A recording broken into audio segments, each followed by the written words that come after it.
What's happening, everybody? You are now watching Juke Boy Sports Show. I'm your host, King Ralph, here with the homie and my co-host, Kai. What's happening, G? How you feeling, man? I'm feeling great, man. I'm Yeah. feeling great. Yep.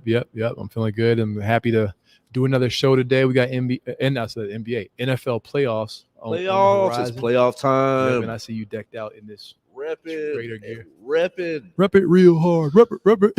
Right.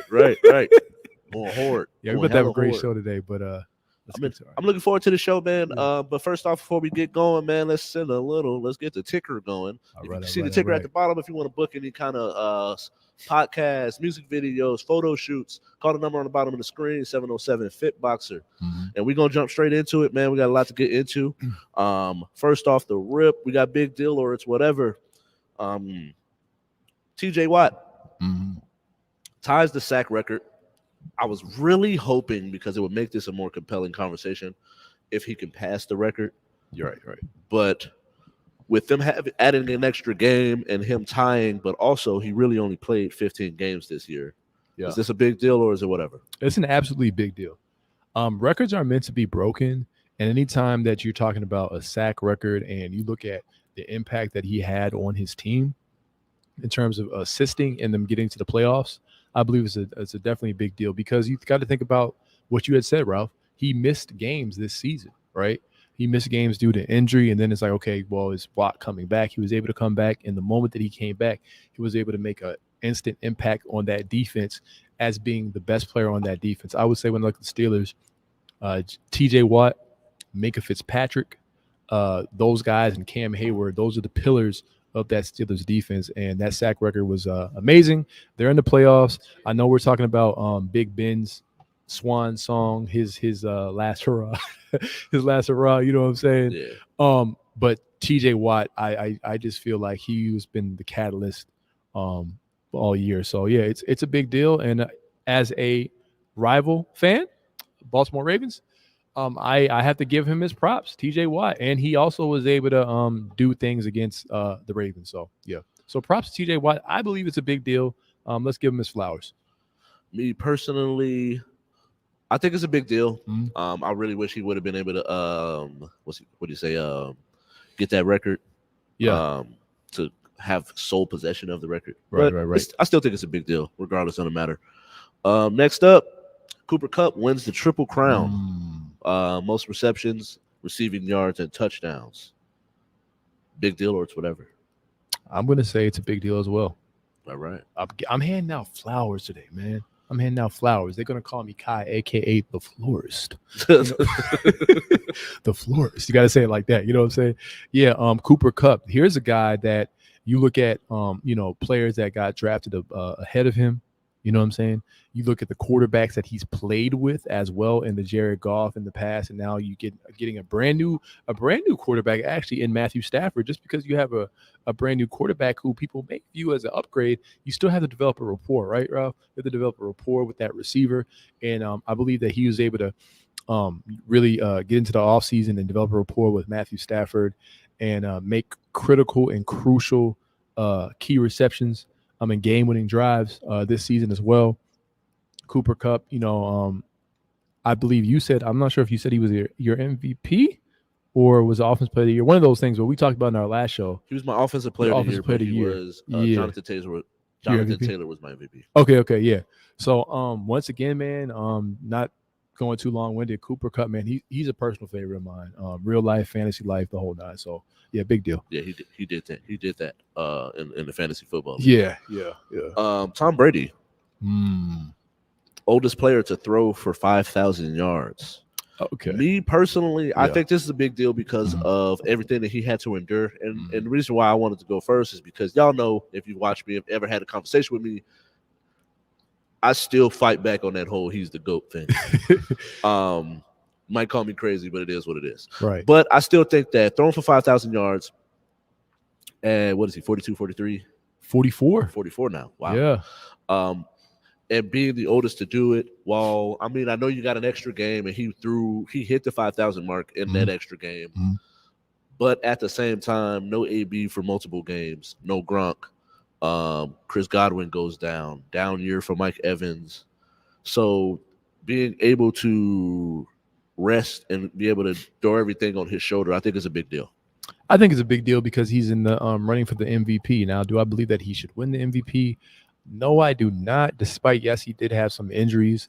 I still believe that's a loaded roster, but he did throw to different multiple receivers. And when you're talking about throwing to multiple receivers and being able to get 5,000 yards, and you talk about the age and attrition and the years of mileage that Tom Brady has had on his arm, going deep into the postseason. So I know this is a regular season, statistic that we're talking about here, but he's been going to deep into the postseason year after year after year after year after year. You would look at it and be like, okay, that arm eventually gets tired. You look at the guys like the Peyton Mannings of the world who weren't able to play this long. You know what I'm saying? I know Vinny Testaverde played long, but he wasn't of the ilk of Tom Brady. So Peyton was throwing ducks, and that was way before he was 44, right?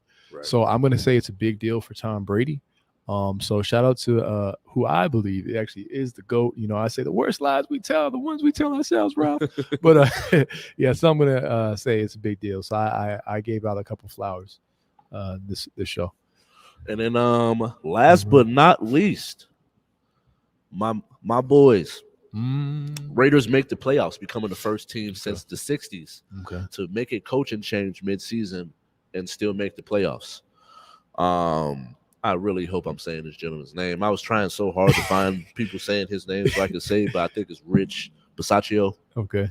Coach Bisaccio. Shout out to you. Hope I didn't obliterate your name. Right. Now, in the later segment, we're going to talk about coaching vacancies, but I do think that I think he deserves another chance. I think it is a big deal, regardless of what happens next week. I do legitimately think, although they have a lot of offensive firepower, I'm not really afraid of the Bengals defense. So I think it's a big deal, them making the playoffs, just them being in the playoffs. Them being in that game where they had an opportunity to make the playoffs was a big deal to me. Right. Especially everything they would have to go through. Henry Ruggs, what was it, David Arnett, John Gruden gets fired, multiple players getting DUIs. I'm seeing jokes all over Facebook about Raiders players shouldn't even have driver's license, driver licenses.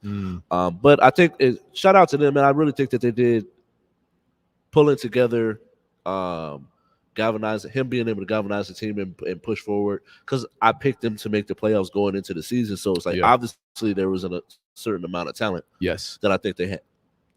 But at the same time, you get someone, you got a Unique Ngakoue, Max Crosby, and then you really started to see the depth at the defensive line position really start to take a toll on that Chargers team. So I'm thinking with the fact that last year, with them having and I'll say this part for when we start talking about the playoff predictions. Okay. But that's the end of Big Deal or It's Whatever. Clay makes his debut. Yeah. I liked it when he hit my man with the hang cross, skip through the lane with the bang out. What'd you think of his debut, man? I actually believe it was great. If I was going to give him a letter grade, I would give him an A+ for his debut. To have gone literally over 2 years, 941 games, and this is the most anticipated debut since Kevin Durant, Klay Thompson. It was amazing for him just to be able to see him out there on the court. And when I looked at Ralph, me personally, whenever I look at a major injury like that, obviously, I got my degree in kinesiology, so I know a little bit about like different injuries and knees and things of that nature. It's always about how aggressive you are, right? And so he aggressively attacked the basket on one play where he got a dunk, and he was able to go by his defender.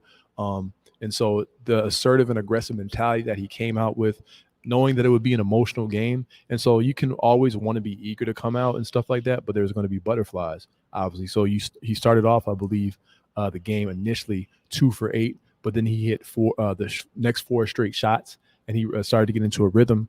And so for me, I literally was just gushing just to be able to see that performance, see him. He's also, you have to understand, like Ralph is like, a player like Clay is going to be an inspiration to other players. And also, athletes, even around the world, when you Sure. talk about things. And I always try to stress that thing. It's not just about basketball. So I think he did good. And while we're on the topic, this is going to be a really good another tool in their toolbox, the Warriors moving forward. Because what I saw, right, was how the defense started playing Steph Curry. They couldn't put 4 guys on him anymore, True. right? And so now the defensive attention drew away. And so now you only have 2 in different things. And so you can see just the importance that Clay has to that unit. I mean, he shot well. I believe I think he said 18 shots or 18 points in 20 minutes, I believe it was, or 20. Yeah. So, yeah, he was able to do that. I could go on and on about it. What did you think, bro? I thought it was great. I really did. I really think he did. He did way better than I thought he was going to do. Mm-hmm. There was some shots that I seen him take. The one thing that I did like, and like you said, when it comes to knee injuries, and a lot of my favorite players had injuries. But when it comes to knee injuries specifically, Derrick Rose, he specifically used to talk about the mental part of coming back and trying to do the same things. So with him taking it strong to the rim like that, which is what was the knee injury. Yeah. So him going hard to the rim with that dunk, I was really happy for him. Because it was like, all right, he's definitely over that hump. Yeah. And so being able to play the rest of the game, I'm kind of curious to see what happens when it comes to once he gets back and he can get his legs really underneath him. 20 minutes. And what did he shoot? 7 for 17? 7 for 12 or something like that. 7 for 18. It was something like that. He didn't shoot a really good percentage, but he was aggressive. Yeah. And I like to see that because you got to get those shots up, man. You got to get those in. It's 7 for 18 and 3 for 8 from the 3. Right. And so it's like you getting those shots up is very important. Your in rhythm shots. He shot some in rhythm pull up threes like he would. Getting to the rim mid range. Going hard to the rim for the dunk. And he looked good on defense. He never looked out of place. And that was the thing for me that I wanted to see. I wanted to see 2 things. How aggressive was he going to be going to the rim? Because he was, as much as we know him as one of the better shooters, one could argue just the art of shooting the basketball. Yeah. He might be the best shooter. Right. Perfect form. Yes. Yeah. And so, but also he would go to the rim with a tenacity that was very underrated. Yeah, definitely. And he's an amazing defender. Definitely. And I was gonna last little point sprinkle on top was I'm glad you brought up the defense because I didn't mention it. One thing that Klay Thompson, he's always stressed this was he's been snubbed for all defensive team awards when he is a excellent 2-way player. The Warriors as a team, they play great team defense, and he exhibited a defensive awareness. So while he did have the knee injury and he has to get his in-game conditioning back up, he had that block, and it was the defensive awareness, communicating on defense, and his IQ that's going to pay dividends on this team. But they have guys like Gary Payton II and Andrew Wiggins that now Klay doesn't even have to guard for stretches the best player. So so shout out to Klay. He, like you said, he showed it on both ends of the court. So yeah, I'm really looking forward to the rest of the season, man. My Bulls is first in the East. We lost to the Mavericks, which broke our 9-game winning streak, but just makes you guys better. Kyrie coming back on a part-time basis. Giannis is starting to look like the former MVP that he is, and Finals MVP. But we got him really 2 games in a row. Lost to the Hornets. Shout out to LaMelo. Warriors coming back. Suns looking good. The Lakers have been playing a little better as of lately. And I've seen some talks as far as trades. Yeah, they're not trading Westbrook, bro. No. I'm talking about him. I'm talking about them getting certain people. Like if you could get like a Grant or a Miles Turner. I'm not saying that they're gonna push them to the finals, but at least you can make the playoffs because at this point they look awful. Yeah, their season was wrapped up when that Ja Morant. You saw that block? Oh, yeah. It's like, oh, you almost got it. Right. Gotta be a little quicker than that. I'm sorry about this, Lakers, man. I get what you're saying though, but I'm like, yeah. After I saw that, man, I was like, oh, there goes that L. I was like, nah, all right. But we had some firings that we knew were coming. Yeah. Matt Nagy out, Pace out as far as the GM. Vic Fangio out with the Broncos. I feel like he's been there forever. Right. Feels like it. But he's only been a couple seasons. I know. Yeah. Mike Zimmer, now that's somebody that's been at it with Minnesota for a long time. Mm-hmm. He's out as well. So, and then the one that was the shocker, Brian Flores, after an up and down season, was let go. Which of those jobs? And we'll see what happens with the Raiders because most people would assume, and we've heard the Harbaughs, the Dabo Swinney's, the big name coaches, possibly the Raiders trying to make a splash and get a big name coach. Mm-hmm.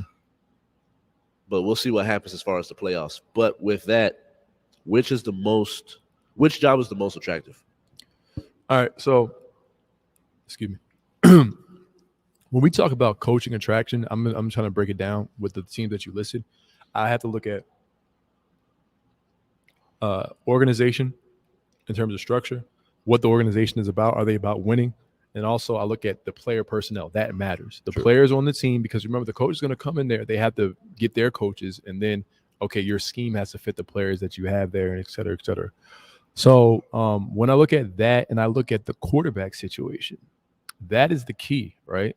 The Broncos, you have Teddy Bridge over troubled water. Then you have the Bears. You have Justin Fields, young. Okay. Aaron Rodgers in that division. Okay. But then after Aaron Rodgers, you have the Vikings and you have the Detroit Lions. Is that a winnable division? I think so. And then the Dolphins, okay, you have the Bills. You have the Patriots with the young Mac Jones. Okay. And then finally you have what was the other team we mentioned? Well, not the Raiders, but so we said So Vikings. Dolphins, Vikings, Bears, Broncos. I'm going to go with the Bears. Surprisingly, I'm going to go with the Bears. The division, because I like as much as I like the Dolphins, I don't like how they did Brian Flores. We discussed it before the show. I actually heard a VP of a former VP of the New England Patriots. He said that he was shocked because he knows Brian personally. Always been a great guy, good coach. A lot of people apparently around the league were actually shocked. So we're hearing things about that nature. I believe he won like 8 of the last 11 games or something like that. So for him to get fired in the manner that he did, and the owner to come out and say, okay, pretty much there was some type of disagreement within, everyone wasn't on the same page. That bothers me. And so it's like, okay, who's really to blame for all this buffoonery that I feel? So I just feel like that might be a little bit of a toxic situation. So I'm going to go with the Bears because with Justin Fields, you have a chance where I think you have leeway with the Justin Fields because it's a up and coming, team. Right. You pair him with a receiver, kind of like Joe Burrow got his receiver. Right. Kyler Murray got his receiver. Right. You have defensive pieces on there and a Khalil Mack. I believe Adrian Amos. I think it's Amos in the backfield, or Eddie Jackson. So I think definitely he just read up and he's in his mid-20s. Okay, so for me, Ralph, I'm going to go with the Bears based off the strength of the division because Aaron Rodgers, he may stay next year, right, if they win the Super Bowl. But he could also be like, you know what, if we win the Super Bowl, I win. Let me move on to greener pastures. And now that division is open because I'm looking at Detroit. They don't have a quarterback. I'm looking at the Vikings. They don't have a coach. And Kirk Cousins, he's older now. So, yeah. All right. So I'm going to go with the Bears. Actually, it's crazy because if you look at that Dolphins team and what he was able to do, I think that given the circumstances, Brian Flores was he did the most with less. Yeah. That's why I shouldn't have fired him. Right. But at the same time, it's like, what are you really expecting? Like from Stephen Ross, and it's like you go into it, and it's twice you undercut your coach, and then you try to say that you try to make it seem like he's the problem, and when it came to draft night, coach wants Herbert, you want Tua, you get Tua, and now I'm like, Tua's obviously not that dude that you thought he was, right? But you blame the coach. Did you try to blame the coach? So it's like, all right, cool. Well, can we get Watson? Well, Watson got too much going on right now. I'm straight on that. Then it's like, all right, so this is twice. Yeah. You've undercut me. Where it's like, I'm trying to do the best thing for the team. and you trying to make it seem after you decided to cut me loose, then I'm the problem. Yeah. Where it's like clearly you're the issue here. Right. And So my bad. And so with that, as much as like if you're gonna continue to have Kirk Cousins as your quarterback of the future, Vikings is not the destination.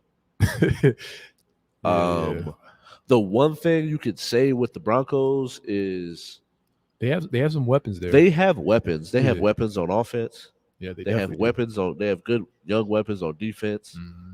You just kind of got to figure out what you're doing at quarterback here. Like Bridgewater is not. He's your middle of the pack quarterback. Yeah. And so I do think he showed that he can win games with the Saints. Now, if you could get an offense that tailors to what he does, his strengths, instead of just kind of you have an offense that's built for a certain quarterback, and then you get Teddy Bridgewater, and that's not what your offense was tailored to.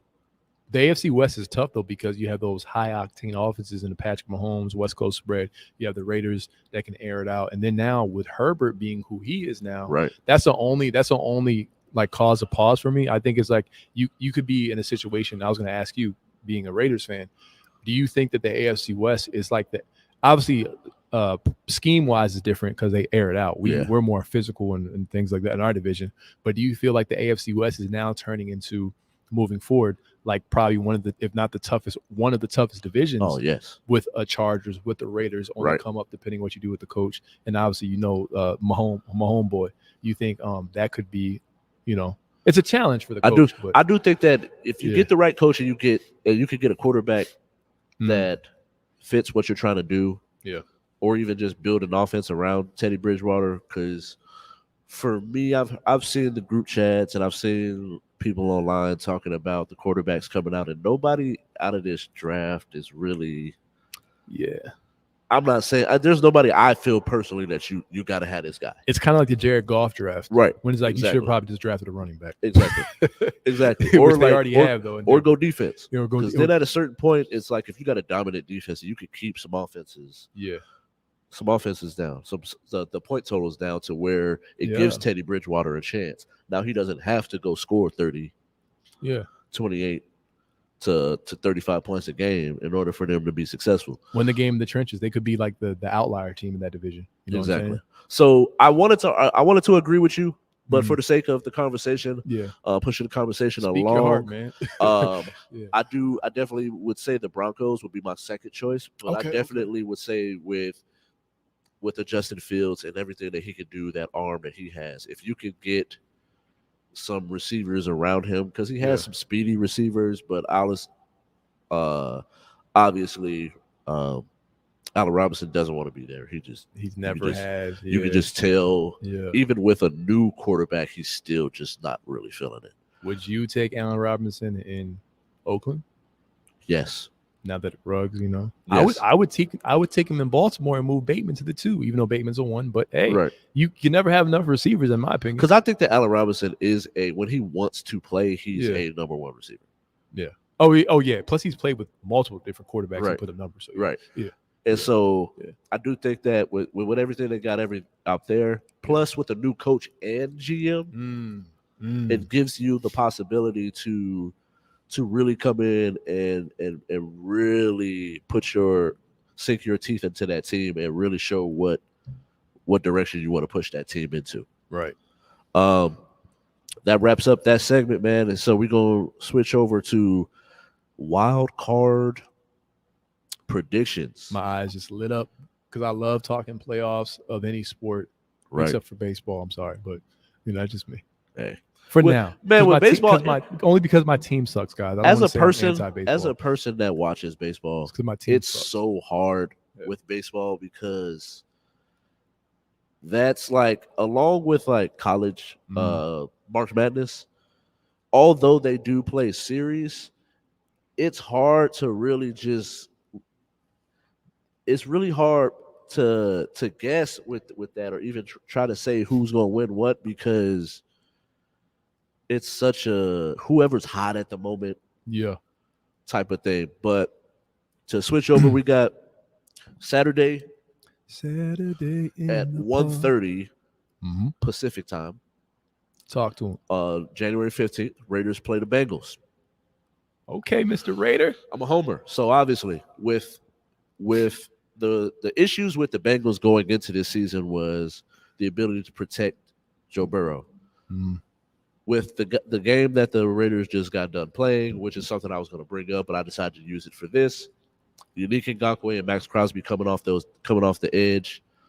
What was it, Feline? I gotta look up and see if he was, because he ended up getting hurt. They had to cart him off the field, but he had a heck of a game. He stopped them on 3rd and short, then he stopped them on 4th and short. They were creating pressure up the middle. So if the Raiders can create pressure, run the football, and keep that high octane offense off the field and control the clock, the Raiders will have a chance. I'm a homer, so obviously I'm gonna go with my boys. All right. So for that game, right, I'm just going to be real with you. Out of all the games in the first round, based off matchups, because we're going AFC, NFC, that's probably the one game where I think the upset's most likely. Yeah. Unless you want to say maybe Bills, Patriots. For me, this is just me saying, like, I'm looking at it. I'm not, because I know some people say, well, what about, Niners? But like in Steelers, no. Steelers are not doing it. But really, like what you said, for exactly what you said, man. And you guys are riding a high. You know what I'm saying? But it's like the weather factor. They said it might snow. Traveling across country. The Bengals aren't necessarily playing bad at all. They're coming in with confidence. Joe Burrow, I know what he looks like. I saw what Jamar Chase did to Marlon Humphrey. I saw what he did to the Chiefs. I saw what Joe Burrow did to a healthy Ravens team, without a Ravens team. It comes down to, look, they said, I've heard people say, okay, Derek Carr and the veteran, quarterback and experience. But if I'm not mistaken, is this his first playoff game or second? He's played in. This is not the first time he's made the playoffs. Yeah, but first one he's played in. I think that the year he broke his leg. Yeah, because it was not Colin Kaepernick, but Colin Cook or whoever. I don't know. Somebody that shouldn't have been there. Yeah, shouldn't have been there. So, but T. Higgins, Tyler Boyd, Jamar Chase. You had the pass rush. That injury does bother me, but the way that Herbert was methodically moving down the field, it's still ingrained in my brain. And Joe Mixon. Man, the AFC. I did say that the AFC North would be the toughest division. Steelers, Bengals. One of these teams is advancing, and because I'm not trying to be biased or anything like that, because you're my boy, but it's like, I believe the Bengals are actually going to advance, and it makes me sick to my stomach. But it's going to be a close game. I think the Raiders are going to cover the spread, whatever the spread is. So I'm going with the Bengals to advance. Okay. A Jamar Chase touchdown. So the second game for that day. All right. At 5:15 Pacific time, 3:15 our time, the Patriots go into Buffalo. This is one of those games where I'm like, I want to pick Buffalo, but their inability to run the football, and the only person they can really run the football with is Josh Allen. Yeah. Given the Patriots time to really scheme, Bill Belichick scheme for that offense, I'm gonna go Patriots. So I actually initially had the Patriots. I did initially have the Patriots, but Lee Corso, not so fast. Everything you said was great, Ralph, but I gotta go with the Bills, because once we're only going week by week, but because the team that I have making the Super Bowl, they're going to be playing rematches in every single round of teams that they played earlier this year. And but that's not why I'm necessarily picking the Bills. I just think that the Bills offensively, their quarterback is better than Mac Jones, and Stephon Diggs, he's going to show up, and we know what he plays big in big games. He plays big in big games, and so it's just going to come down to that personally. But you're right about they have no running game outside of Josh Allen. Right. So, but I think they're actually going to get through this round. All right. And then so Sunday morning, easy like Sunday morning. the Eagles and the Buccaneers. The Eagle flies. They're not flying that day. Oh, I gotta tell Jamal that, man. Jamal's been hitting people up. He's like, man, they're gonna beat the Bucks. Yeah, he told me that yesterday. Yeah, all right. Anyways, back to our regularly scheduled program. Buccaneers moving on. Eagles is not flying. No analysis, man. None whatsoever. I don't need an analysis. Like, that's not happening. Yo, that was like the funniest thing all year, man. I'm not even gonna tell you what time the game is at. Right. Wow, man. Whew. How do I follow that? That's like trying to follow DMX performance, man. Yeah, you're absolutely right. I have nothing to talk about in this game, man. Nothing to talk about, bro. Like literally nothing. Nothing to see about here. Yeah, this is not the Nick Foles Eagles. So all right, and we have what, one more game or two more? Yeah, two more. I'm confused because on here it says January 17th the Cardinals play the Rams, but the Cardinals playing the Rams in the first round. Yep, 4-5 matchup. Because remember the Cowboys had to play the Niners 3-6. That's crazy. Yeah. Mm-hmm. But a lot of people thought it would be the Cowboys and Cardinals, but due to the seeding, it's 3-6 and then 4-5. That's wild. Yeah. All right. Well, 49ers at 1:30 Pacific time. I actually tweaked a little earlier. Yeah. So the Patriots and Bills will play at 5:15 Pacific time, 8:15 Eastern time. Okay. But 49ers, Cowboys, 1:30. Should be a good game, actually. I actually do anticipate it being a good game. I do think that it is one of those things where it's about matchups. But I do think that at as much stuff I talked earlier, I just don't see the Cowboys getting to the championship game. But I do have them at least beating the 49ers. Garoppolo, with as much of a ball hawk that Diggs is, how strong that pass rush is coming. Garoppolo's too turnover prone. I was gonna say accident prone, but turnover prone. Yeah. And the Cowboys come out on top.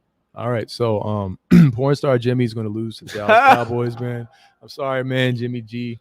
Look, man, Micah Parsons, DeMarcus Lawrence, that pass rush, their ability to, be versatile on defense. I think the Cowboys, for me, right, they overcome a lot of the coaching mishaps that they have, similar to the Rams. The Rams defensively, we saw Von Miller, Aaron Donald, obviously, and McVay actually has some of his woes. Sometimes he gets in his own way, despite being seen as a genius. Now, Mike McCarthy is not necessarily considered a genius, but his clock management is something of an issue. So but I don't, but I don't believe that that's going to hinder them in this particular game. Now, to keep Jimmy G upright, as long as that he's starting for this game. That run game, the ability to run, being able to use guys like Kyle Juszczyk and their running backs. Juszczyk obviously blocks, but using their running backs to kind of neutralize that pass rush of the Dallas Cowboys. But ultimately, when I look at the Dallas Cowboys, this is a team that on paper, once again, they have all the potential in the world. They could even go all the way. But I believe that this round, they're finally going to get that monkey off their back and get out of that first round. It's been a minute. So, yeah. All right. With that, quick question before we go into this. Who is their potential matchup for the next round? Do you have the Cowboys potential? Yeah. The Bucks for the Thursday night rematch.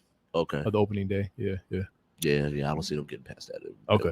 That's my personal opinion. Yeah. But Steelers. And then we got one more, I think. Yeah. Steelers at 5:15 on Sunday night, Sunday evening. Yeah. Versus they go into Kansas City. I just don't see any way that the Steelers, they're just overmatched. And this, me personally, I do think with the pass rush and how well that defense plays, there's a chance. They have a puncher's chance. We both are huge fans of Mike Tomlin. Yeah. Shout out to Mike Tomlin, man. Best coach in the AFC North. I think, honestly, one could argue he's the best coach in the NFL. Yeah. Especially with what he had to deal with this year and still coming out 971 with a winning record. And he dealt with AB for 9 years. You know what I mean? Right. That man is a GOAT. Young goatee. Oh, man. I got a whole lot of money. But for me, the Steelers are going to be overmatched, man. I'm picking the Chiefs. Okay, so for this one, I'll give a little quick breakdown of it. I'll give you this. TJ Watt, you need to account for him at all costs, especially if he lines up with the Benedict Arnold himself, Orlando Brown Jr. who left the like a thief in the night, from the Ravens. Yeah, they got to chip him all day. Minka Fitzpatrick is out there. Tyreek Hill is banged up. So I'm just trying to, add a little more Yeah. flair to it just in case, make the game seem more interesting for viewership. And it's a prime time game. With Big Ben, prime time. Hey, it's Swan Song, emotional. He's not going to. So I think this game will actually be a little bit closer than people think. I'm not saying it's a field goal game. I think ultimately the Chiefs will wind up pulling away late by like 10. But yeah, the Chiefs will win. All right. And then we got one last game, man. For some reason, on a playoff weekend, there's a Monday night football game. And I ain't mad at it. The Cardinals go into L.A. Against the Rams. I'm torn, G. Do you want to go first, or I go, or you go? I'm gonna let you rock because this is gonna give me time to really get my feelings together. Because on one end, I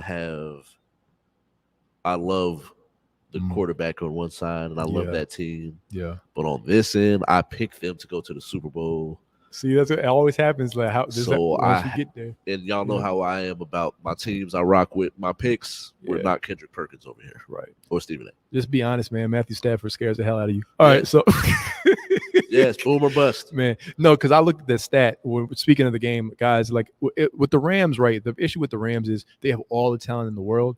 But when you look at that crazy, awesome, like fourth quarter comeback stat by Matthew Stafford, and then you look at why he's coming back in the fourth quarter, I don't want to hear about Sean McVay. It's literally Matthew Stafford still throwing it. Yes. McVay goes away from the damn run, makes Stafford throw 40-plus times. Yep. But when he's throwing 40-plus times, he throws up BS to the win. Yes. That's it. You can't win that way. My man is literally letting Jesus take the wheel. Right. But I saw something, and this is why I'm actually picking them to advance, obviously. Because when they did play the Ravens, even though it was without Lamar and all that kind of stuff, remember that last final couple possessions? Like the drive offensively, clutch plays Odell Beckham, clutch plays Cooper Kupp. Yeah. Then defensively, clutch plays Donald, clutch plays Von Miller.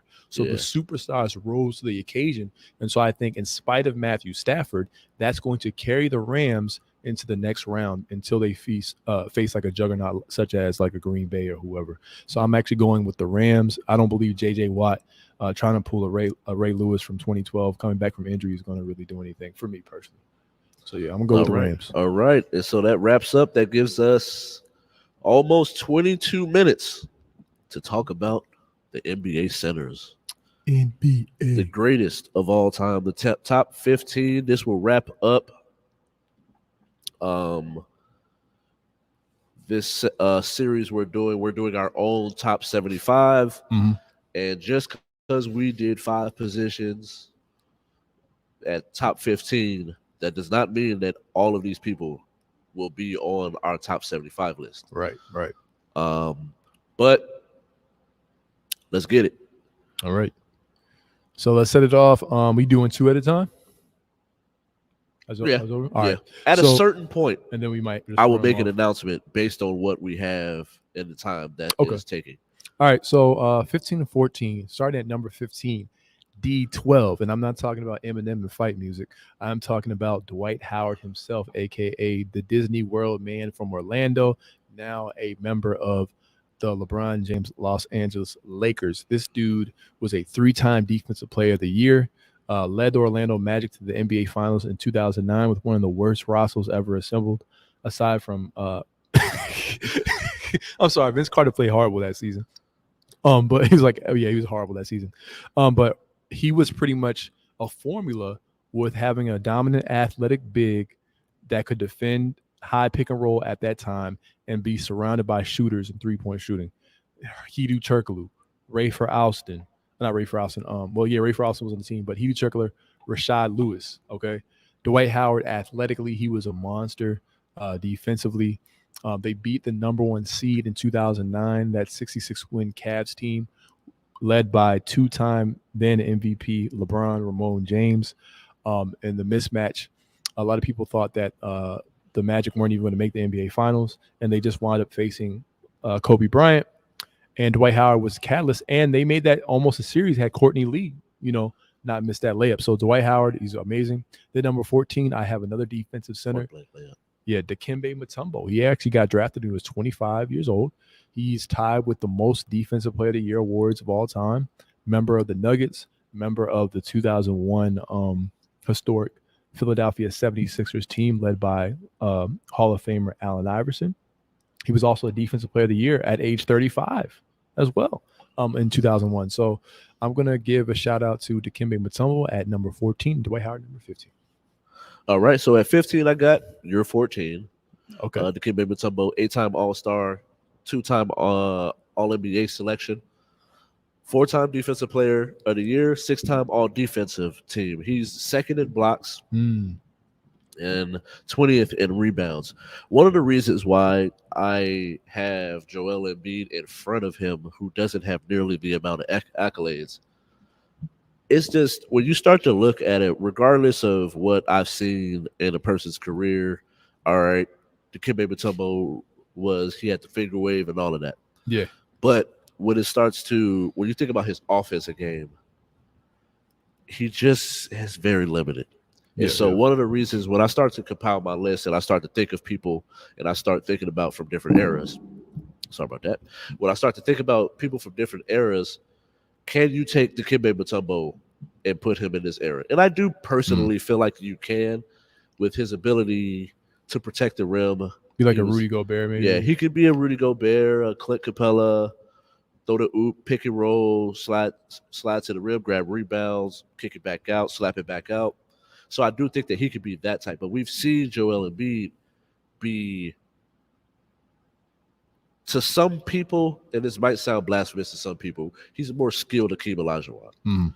But Akeem is so much more accomplished, so I'm not going to even put them in the same category. But you can see some of those same things with Kareem, or not Kareem, but Akeem, that Joel Embiid was able to take that and add to it. Better ball handler, three-point shooter. Sometimes he gets a little trigger happy with the three-point shot. So for me, Dikembe Mutombo at 15, Joel Embiid at 14. Okay, I think that's fair. And also, I would say the only thing with Hakeem is I think defensively, obviously he would have that edge. But in terms of overall offensive skill, yeah, definitely Embiid is just, there. And Embiid can play defense as well, but Hakeem and the other guys are a different level. 13, I have the great Wes Unseld of the Washington Bullets, NBA Finals MVP 1978. He's also my dad's one of my dad's favorite players. So shout out to you, Dad, out there. Wes Unseld was a 1968 NBA MVP. He was a tenacious rebounder, averaged 14 rebounds for his career, 3.9 assists per game, 10.8 points per game. He was Rookie of the Year as well. Dominant defensively. Wes Unseld was amazing. He also played with that nice big old afro. So, you got to have them afro dudes out there. Right on, my brother. So I actually had him at number 13. And then number 12, we have Bob McAdoo. Bob McAdoo was another guy who this time he could actually give you scoring. He was a 3-time scoring champ, 1974 NBA MVP, Rookie of the Year, Hall of Famer. When you talk about somebody that could just score the ball down the low post, had a mid-range jump shot, obviously the three-point shot wasn't one of those things that put emphasis later until like the 2000s and things of that nature. But this is when we start to get into those guys. When you talk about carrying an offense, Bob McAdoo could definitely do that. So I have Bob McAdoo ahead of Willis Reed for that reason, because Willis Reed wasn't the scorer, but he was a great rebounder. You could say just like a Moses Malone, Willis Reed could do some of those things. So I had Wes Unseld at 13, and I had Bob McAdoo at number 12. And then so at 13, I got the man himself. I wish I could quote something that he would say, but Bill Walton. Throw it down there, big man. Throw it down, big man. Throw it down, big man. But 2 NBA titles, 1 Finals MVP, 1 MVP, 2-time NBA selection, 2-time All-Star, 2-time All Defensive First Team, and 1-time 6th Player of the Year. So the one thing about him is he's one of those players that, like, when you got to see him at his peak, he was amazing. He played on the same team with Kareem in college.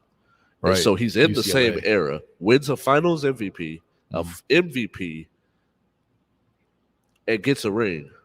And so then when you think about later in his career, he's coming off the bench for the Celtics, helps them win a title, and he's a very key component of what was able to keep them afloat him getting hurt and Len Bias Mm. tragically passing away was one of those things that was just a very unfortunate for the Celtics' long-term success. Right, right, right.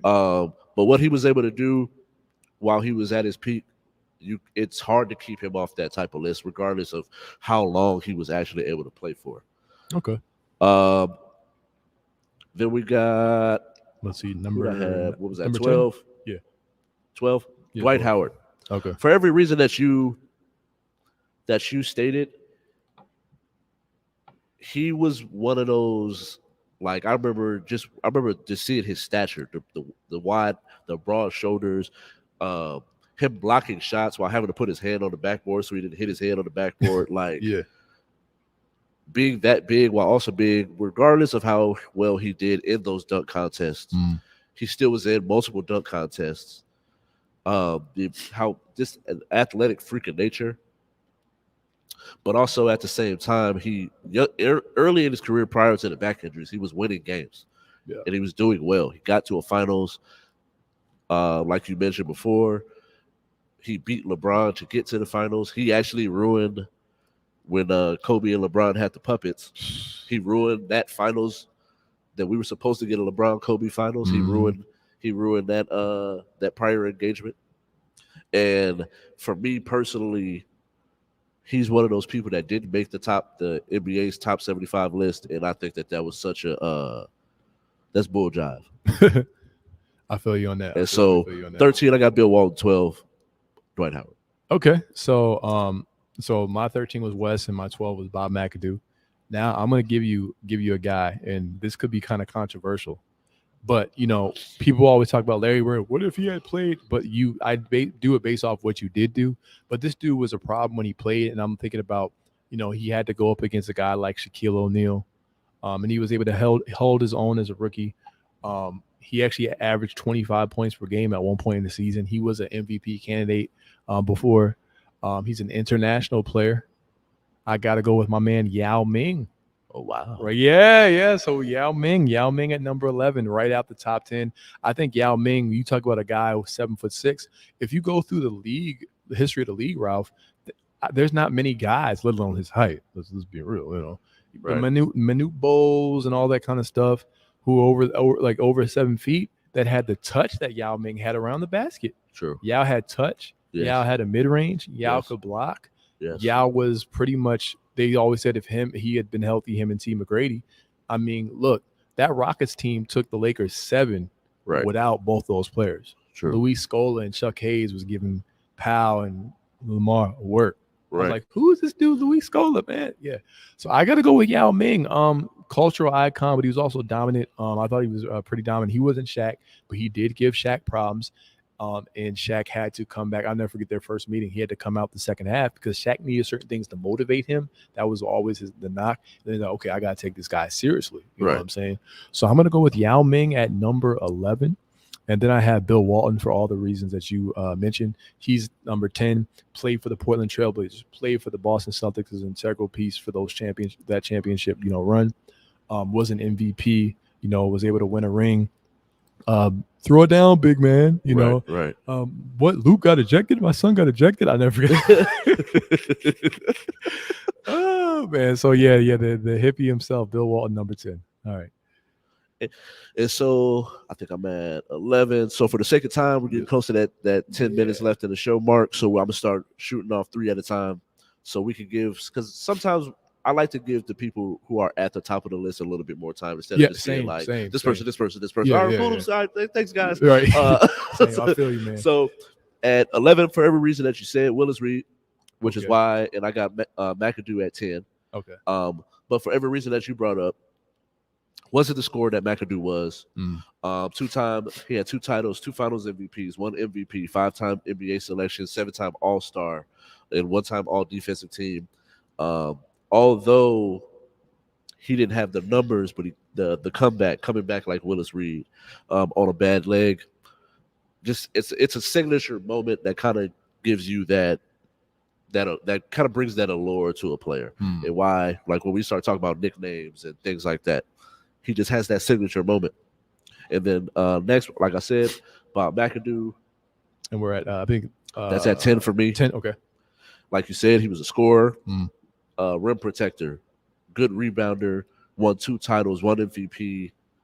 Doesn't really have the accolades, but he definitely was a 3-time scoring champ in consecutive seasons. In one season, he averaged 34.5 points a game. Okay. Amazing post moves. Yeah. And great mid-range jumper. So my number 9, I had that man Patrick Pump Ewing. I call him Pump Ewing because and shoot off 3 since you had 9. Okay. We're gonna shoot off 3 at a time. Patrick Ewing with the pumps. The Knicks, the only knock on him was, he faded away versus the Reggie Miller and the Pacers, and he missed a layup. You know what I'm saying? Fredro Starr made a rap about it. What if Ewing had a dunk instead of faded away? Right. The Knicks would have been the chance when they got traded away. Anyway, all right. Then I got Willis Reed for the second time. Willis Reed was actually, unlike Ewing, he was actually clutch. So I actually have Willis ahead of Patrick Ewing, but I could see it either way because Ewing had the defense. And then number 7, I have Moses Malone, the rebounder, beat the Lakers and swept them, I believe, in 1983. So I got Moses Malone at 7. All right. And so at 9 for me, I got Wes Unseld. Okay. Oh yeah, okay to me. Okay, yeah. For a lot of the reasons that you said, but also I like it. He was 6'7", and I always like to give people a little bit of credit for being like Chuck. Some people say he was 6'6", some people say he was 6'5", but what he was able to do in that era at 6'5", so being 6'7" in the time period in which he played, where he's won a title, won an MVP. Yeah. 5 All-Stars, 13th in rebounds. And so it's one of those things where kind of that's why I have him so much higher because of the stature he played at. Next, I got Patrick Ewing. Okay. I just think that Patrick Ewing is one of those bigs that you could put him in today's era. He had the mid-range. He had the 18-footer. So if you give him that time where going into like an era now where he could be a rim protector, helping the high pick and roll, screen and roll, pick and pop, hit the 3-point shot. I believe he would be able to hit the 3-point shot. So I think that Patrick Ewing is one of those bigs that you could take from different eras, and he would still be effective, if not dominant. Shout out to Georgetown and John Thompson. That's where he went to school at. Right. Yeah. Hey, man, that Georgetown Bulldog, that gray and blue, man, that was something special. I still love that. That's like still one of my favorite colorways of all time. Definitely. And then at 7, so people gonna hate me for this, but Bill Russell. And one of the reasons why I like to put it when it comes to Bill Russell is when you look at his team, it was like 6 or 7 people are in the Hall of Fame that were on that team and coach. Then when you start comparing him to the rest of the people that I'm gonna put him on this list with, on the offensive side of the ball, he just doesn't have what they had. Yeah. So I had Wes at 9, Pat at 8, Bill at 7. Okay. At 6, I had David Robinson. Yep. David Robinson was a league MVP. I believe he was a scoring champ. David Robinson was a member of the San Antonio Spurs. He played in the most dominant era of big men at the center position with Hakeem Olajuwon, Patrick Ewing, Alonzo Mourning, Shaquille O'Neal, and he only had Sean Elliott pretty much as his teammate. We talked about before the show. He could do anything. He's probably the most underrated center of all time. One of the, if not the, he's one of the most underrated centers of all time. Then I have Bill Russell at number 5. Bill Russell, I believe he was the prototype of what defensive centers were to become. He's the only player in NBA history to win as a coach and a player a title, I believe. At that time as a player coach, excuse me, and then he won whatever, and he was a member of the Red Auerbach led Celtic dynasty, excuse me. Right. And then number 4, right? Yeah, number 4. I have the great Wilt the Stilt Chamberlain, the statistical holder. He led the league in assists at one point. Right. Rebounds. A famous quote he told MJ. He said, "Mike, they made all the rules easier for you. They changed the game to make all the rules harder than me." And Mike didn't have an answer. Right. So Wilt Chamberlain, I think he was just that much more dominant in that era. I think there's misconceptions about either of those guys, but you can't go wrong with any. So I got him at number 4. So at 6, I got Moses Malone. Was he the first player to come out of high school? Yeah, he was. I believe for the. Or was he just the first one to be ABA? Successful? Did he play ABA and then NBA? He might have been the first one from the ABA to go, like high school to ABA to NBA. And so double machine, Right. not the playmaker Mhm. that some of the rest of the people on this list are. So that's why he's going to be lower on this list Yeah. for me. David Robinson. I really think that when you start looking at what David Robinson was able to do, he was Bill Russell in a more modern game. Was a better offensive threat. So it's pretty much you take Bill Russell's game and take it to the next level. And that's why I take David Robinson over Bill Russell. So that's 6, 5, and 4 as Wilt. I definitely agree with you for every reason that you said. All right. And then the last 3. Dum, dum, dum. Shaq Diesel. Right. Move, get out the way. Man, look, it's Shaq. Shaq had the highest peak ever by a center. Yes. Not like he had the highest peak for a center in the 3-year stretch or for like 5-year stretch of his peak. It was the highest peak for a center ever. He was in the dynasty. He's the one center because he's one of 2 centers for me personally that had a chance of being the GOAT. Right. Like period. True. Period. His only knock was free throws, defending high pick and roll. I'm sorry, Ralph. But yeah, Shaq was just so dominant. I could go on. I really should get into it, but just for the sake of time, like Shaquille O'Neal. So if you don't have him in your top 3, respectfully, anybody, your basketball acumen might be kind of crazy. Right. All right, and then number 2, I have Kareem Abdul-Jabbar. Yes, Kareem Abdul-Jabbar has the most accolades, but I always value your peak, your skill set, your level of competition at your respective position, and your playoff competition, and your what you call scalability, what you are with other players. Kareem Abdul-Jabbar, his longevity should be lauded and applauded. All-time leading scorer, which LeBron will probably wind up surpassing. We'll see. He's getting close. He's the oldest player in NBA history to win Finals MVP at 38 years old. He played in the 1970s where there was multiple actually Hall of Famers. They say it's the weakest era of the NBA, which you can make the case, but there was also 10 Hall of Fame centers when I actually look back at it. But without Oscar Robinson, without Magic Johnson, he didn't win anything, missed the playoffs in his prime. Magic went to the NBA Finals after Kareem Abdul-Jabbar. And then number 1, I have Hakeem Olajuwon, who to this day, me personally, I will continue to say Hakeem Olajuwon was the best and the greatest center of all time. He dominated every center in the 90s. Yeah. Won back-to-back titles, and they say just because Jordan like, look, man, Jordan himself said he would pick him on his all-time team for center. Right. Because he was top 10 in steals. He did everything. So I give you the time, give you the floor, bro. And I literally got the same list, man. And it's like I'm literally just gonna shoot off the their accolades. So Shaq, right. 4 NBA titles, 3-time Finals MVP, 1 MVP, should be 2, 8 All NBA first team selections, 15-time All-Star, 3 All Defensive second teams, and he has a song with Biggie when Biggie was alive. Yeah, Can't Stop the Rain. You can't stop the rain. Biggie blacked out on that second verse, man. He did. We're not gonna talk about that. Yeah. But and then we got Kareem. Yeah.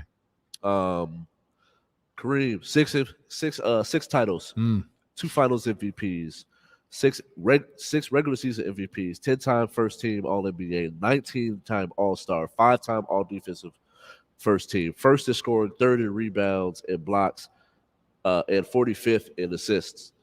Had the hook shot. Yeah, I totally missed the hook shot. Literally had the shot, the most unstoppable move, and the most complete player at that center position, you could say, is Hakeem. Now, if you take what I said about Joel Embiid, he might be the most complete, but Hakeem literally destroyed David Robinson, Shaq, Patrick Ewing, while winning titles. Facts. And he made them look bad. Yeah. So those were our top 15. Next week we're gonna attack that top 75. But make sure you follow our Instagram page, J.U.K. Sports Show. Follow me on Instagram and TikTok and Twitch at KYNGRALPH. You can follow me on IG at the.houseofhoops. Once again, that's IG at the.houseofhoops for NBA news, highlights, player content. All right. Raiders, baby, we on to the next. Woo! We on to the playoffs, yo. But thank you all for watching. It was a pleasure. It's cold as heck. It's still colder than polar bear toes in this studio, but we pulled it through for y'all. But thank you all for watching. Peace.